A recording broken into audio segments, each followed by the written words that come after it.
Oke, sebelum kita memulai acara vitamin hari ini, mari kita berkenalan terlebih dahulu dengan para panitia acara yang bertanggung jawab atas berjalannya vitamin Fasil 13 ini. Nah, saya izin membacakan struktur kepanitiaan yang terdiri dari angkatan 2024. Sebagai Project Officer, Zaril. Sebagai Vice Project Officer, Samantha. Sebagai Sekretaris dan Bendahara, Lucy. Sebagai acara, Akila dan Via.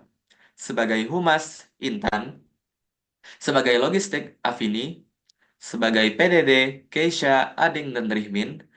Dan sebagai MC atau moderator, Azola dan Indra yang pada kesempatan kali ini diwakilkan oleh Samantha.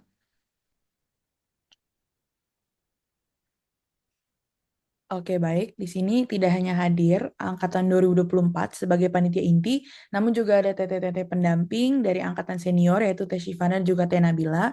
Terima kasih kami ucapkan kepada Teh Shifana dan juga Teh Nabila atas bimbingannya selama ini.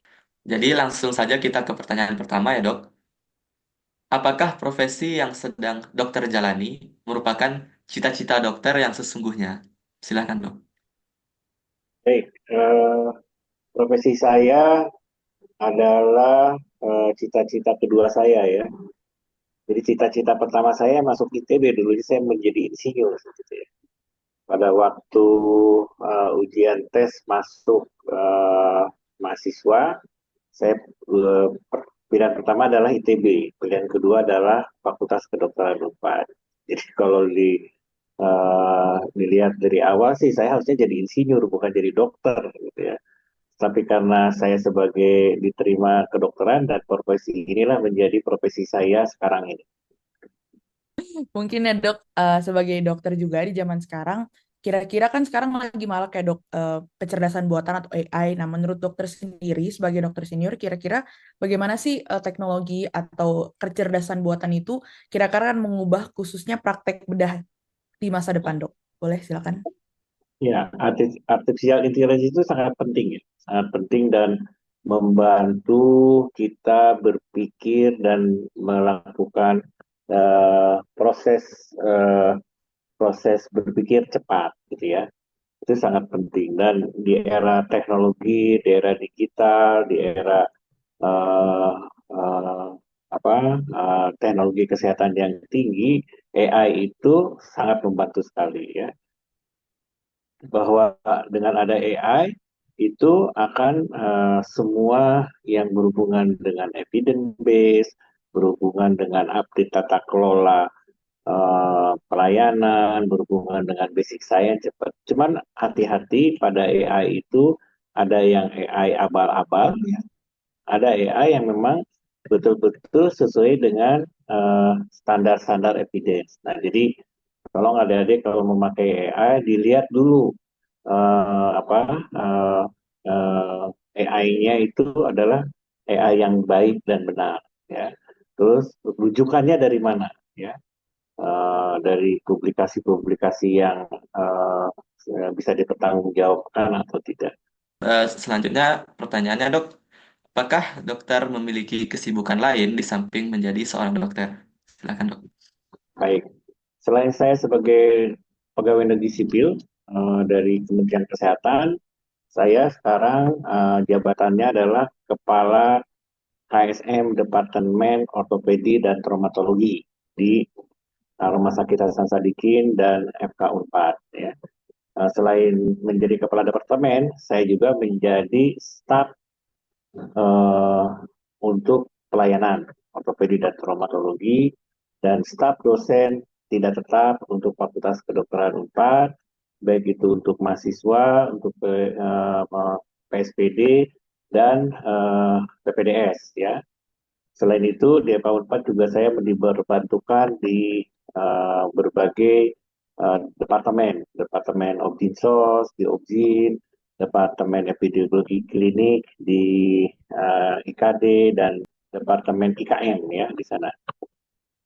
Tapi selain itu saya mengajar di epidemiologi Unisba, Magister Manajemen Unisba, Unila, Unpad, dan ARS.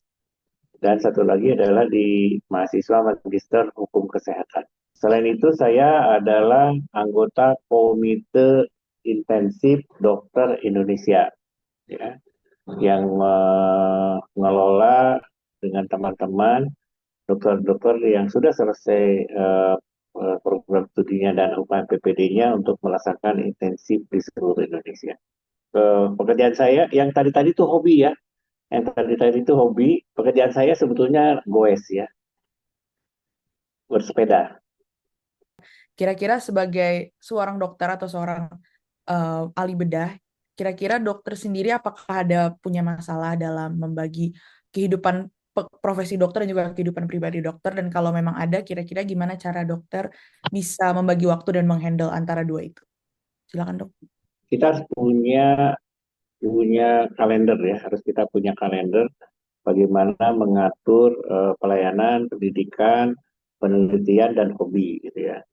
Jadi kalau pelayanan itu Selasa dan Kamis saya ada poliklinik, baik di Hasan Sadikin, baik di rumah sakit swasta ya. Senin, Rabu, Jumat saya fokus kepada operasi gitu ya. Nah, pendidikan menyesuaikan waktunya dengan jadwal-jadwal. Sedangkan kalau yang di luar kesehatan atau fakultas kedokteran itu saya mengajarnya antara Jumat Sabtu Minggu di luar jam kerja ya. Dan untuk hobi ya sebelumnya saya Selasa Jumat itu adalah bike to work ya, bike to work. Sabtu baru yang agak jauh. Nah, apakah dokter memiliki pengalaman yang pernah membuat dokter itu ragu untuk terus menjalani profesi sebagai dokter? Dan bagaimana cara dokter mengatasi pengalaman tersebut? Silakan, dok. Sampai saat ini saya tidak ragu dengan profesi saya ya. Jadi kalau Anda sudah masuk ke profesi, Anda harus bekerja secara profesional. Ya. Mempertanggungjawabkan komitmen integritas Anda sebagai seorang profesional. Jadi walaupun saya tadinya ingin jadi insinyur, tapi ternyata Allah menyuruh saya jadi dokter, itulah yang saya tekuni. Jadi Nah, mungkin karena tadi udah yakin ya dok ya, kira-kira di momen mana dokter tuh benar-benar yakin untuk mengambil jalan sebagai seorang ortopedi dok? Kira-kira apakah ada dorongan atau panggilan dari hati? Gimana dok? Silakan. 2 tahun pertama sekolah itu ya, waduh, saya harus ikut lagi ujian ITB atau tidak gitu ya. Gitu ya. Jadi tapi setelah ternyata jadi mahasiswa kedokteran, ketemu tikus, ketemu kelinci, ya, ada faal, ada histo juga sangat menarik sekali. Jadi perubahan itu pada waktu mahasiswa ya. Jadi kalau saya mau menjadi seorang dokter, saya harus serius di situ di situ. Tapi jangan lupa main ya. Tetap main sih nomor satu, baru belajar ya. Mungkin dokter bisa nge-spill pengalaman dokter yang paling berkesan gitu, dok, selama jalani profesi di dunia medis, dok. Ya, paling berpengalaman pada waktu saya di wajib kerja sarjana di mana? Di Kalimantan Tengah ya, di Kabupaten Kota Waringin Timur. Kotanya itu Sampit di sana. Jadi saya dulu nama kepala dinasnya kamu yang paling muda sekolah ya. Jadi bukan sekolah ya, dilatih ya. Jadi dulu saya dapat ini pelatihan-pelatihan baca radiologi, pelatihan bedah, pelatihan untuk seksio yang ada yang kita bisa lakukan di sana. Nah sekarang sih sudah tidak bisa lagi karena sudah spesialisasinya sudah banyak.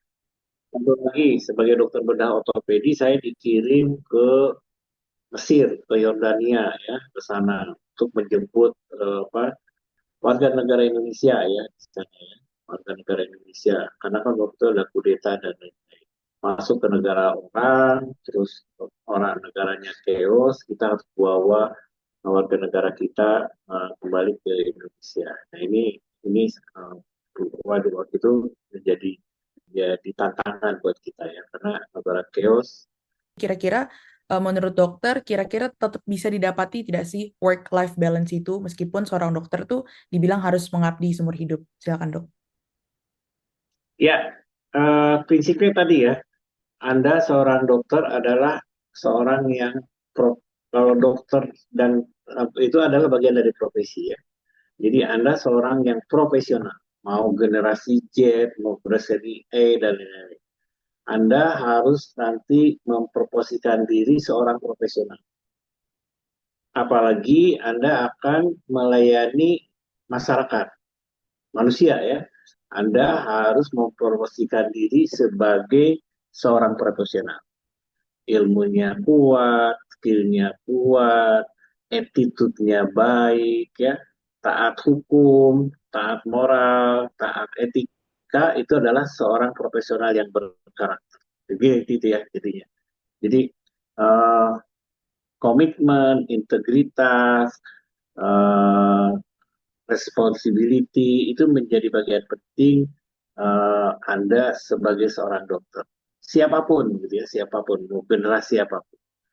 Tips dari dokter untuk menjaga kesehatan mental dan juga fisik kita sebagai dokter saat bekerja di bidang medis sehingga dapat menjadi dokter yang baik gitu dok. Silakan. Jadi hidup harus seimbang, hidup harus seimbang ya. Menjaga jasmani rohani dengan baik, tetap olahraga, menjaga kesehatan ya. Namanya juga dokter kan. Nah, dokter juga kan manusia juga gitu ya. Jadi harus menjaga keseimbangan dalam kesehatan, baik itu jasmani dan rohani, dan mengejar cita-cita sesuai dengan kemampuan. Kira-kira ada nggak sih dok satu waktu di mana dokter harus menghadapi suatu pasien, jadi dokter bingung memilih antara profesionalisme dan juga rasa empati saat menghadapi pasien dalam situasi yang juga kritis dan emosional. Gimana cara dokter tetap menjaga profesionalisme di tengah rasa empati tersebut? Silakan dok. Itu akan menjadi akan ketemu ya, akan bertemu. Setiap saat akan ketemu antara profesionalisme dengan rasa ya. Terutama kalau kita melayani keluarga atau kerabat ya. Itu ada sesuatu yang akan menjadi benturan-benturan. Ya. Tapi prinsipnya tetap kita bekerja sebagai seorang profesional yang bisa dipertanggungjawabkan. Nah, terakhir nih dok, pertanyaan terakhir.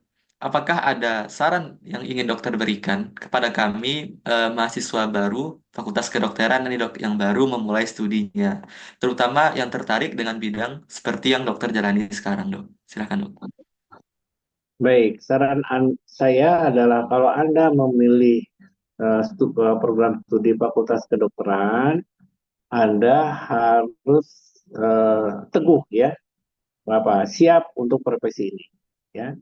Kedua adalah hidup ini adalah dibuat enjoy ya, jangan stres dan lain-lain. Untuk menuju tadi tujuan kita sebagai seorang profesional dokter.